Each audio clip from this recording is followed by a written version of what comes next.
On continue tranquillement la découverte des méthodes utiles en JavaScript. Donc les méthodes, encore une fois, les fonctions qui sont déjà intégrées au langage JavaScript. Allez, on va s'enlever tout ça, tiens. Ou alors on va juste laisser tableau. Et on va appeler ça let tableau 2 ici. Et là, on va mettre tableau 1. Comment on peut faire pour concaténer des tableaux? Si je vais mettre Z, X, Y par exemple, comme ça, très bien. Concaténer, qu'est-ce que ça veut dire? Ça veut dire assembler deux tableaux, d'accord? Eh bien, il existe une méthode pour ça. Alors, j'ai utilisé des let. C'est vrai que pour les tableaux, de manière générale, à part si vous voulez les modifier, réassigner une nouvelle valeur, ce qui arrive assez rarement avec les tableaux. Par réassigner, j'entends donner un nouveau tableau comme valeur à votre variable, pas juste changer une valeur à l'intérieur, ça c'est OK avec les consts. Vous pouvez changer l'intérieur d'un tableau, mais vous ne pouvez pas dire... regardez, je vais vous montrer d'ailleurs, c'est assez intéressant. Ici, on peut changer l'intérieur d'un tableau, c'est-à-dire je peux dire tableau 2 de 2 à l'index 2 est égal 125 par exemple, 125 comme ça, ok? Vous voyez que je n'ai pas d'erreur ici.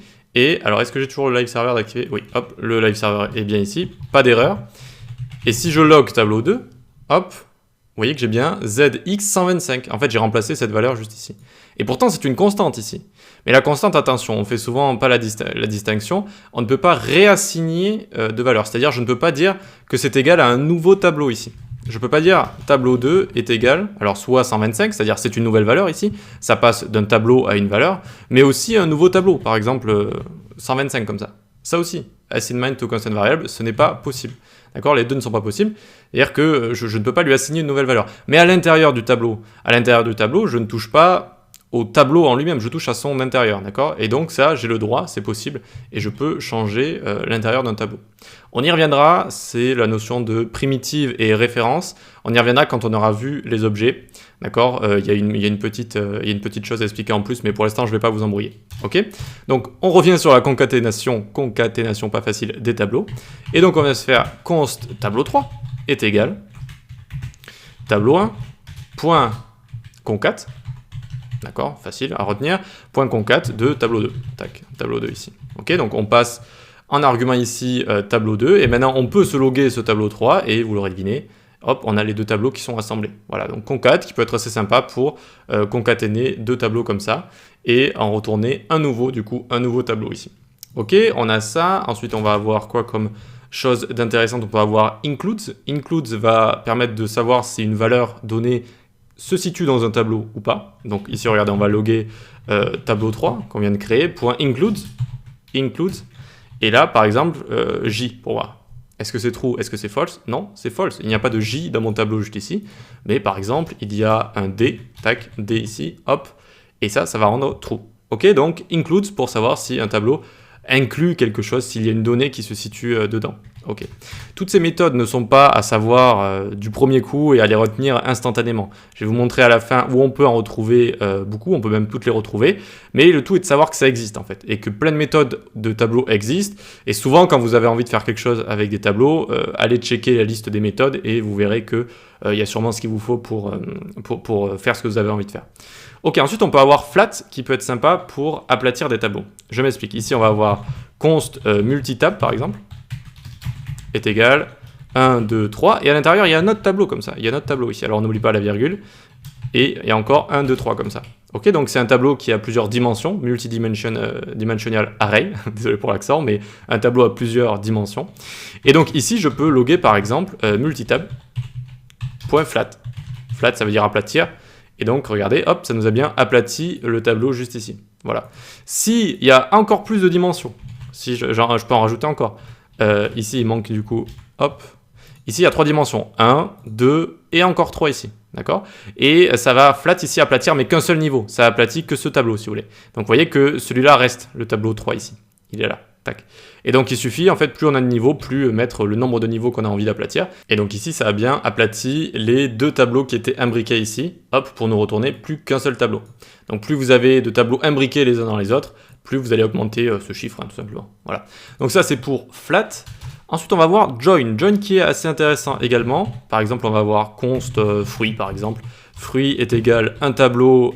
Ici, on va mettre fraise, pomme et raisin. Les bons raisins, nickel. Et donc ici, on peut avoir join qui va transformer ce tableau en chaîne de caractères. Fruit, hop, point join ici, tac. Et regardez, ça me transforme ça en chaîne de caractères directement. On peut aller un petit peu plus loin. On peut, au lieu de le faire sur une chaîne de caractères comme ça, on met des apostrophes ici. Et ça va le transformer avec sans séparation. Vous voyez que si je mets pas d'apostrophe ici, il y a une séparation avec les virgules. Et si je mets les apostrophes, hop, ça fait une chaîne de caractères collée comme ça.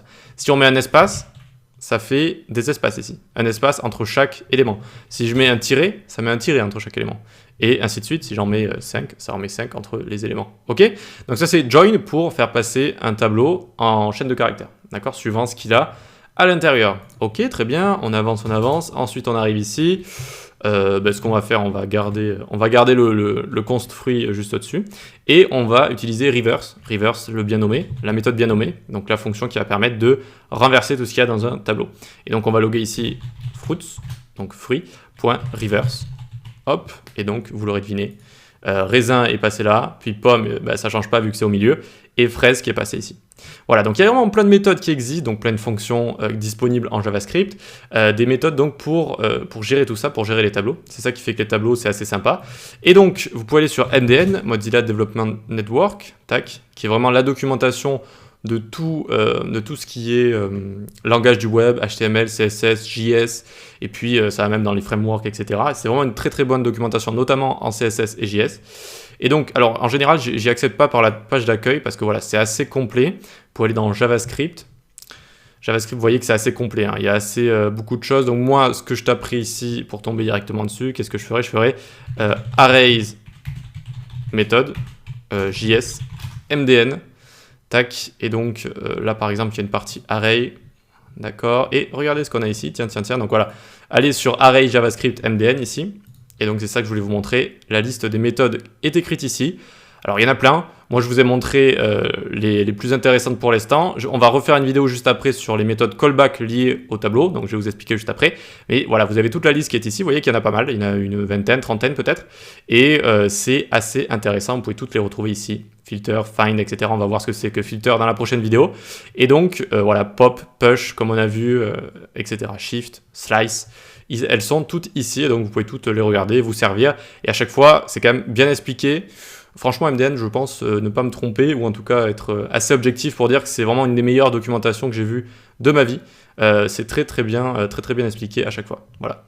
Donc, d'ailleurs, je vais vous expliquer, regardez, on a un filter ici, on va la voir dans la prochaine vidéo, c'est une méthode qui va appeler une fonction callback, c'est une fonction qui va appeler une autre fonction en argument, d'accord, en paramètre si vous voulez, et donc à chaque fois ça s'explique comme ça, vous avez une légère description ici, qui est plutôt bien faite, ensuite vous avez un exemple, et ensuite en dessous vous avez les paramètres que vous pouvez passer, donc là une méthode callback, avec index, array, un autre argument ici, et ensuite vous avez une description plus complète que la description du début, là c'est vraiment si vous voulez bien comprendre ce qui se passe, et en général après il y a quelques exemples, donc vous voyez que c'est quand même très bien fait, Si vous êtes vraiment débutant, ça peut être un petit peu compliqué au début, mais pour tout ce qui est CSS et JS, non franchement c'est plutôt bien fait. Allez, donc dans la prochaine vidéo, on verra ce que c'est que les fonctions callback, et les fonctions callback liées au tableau.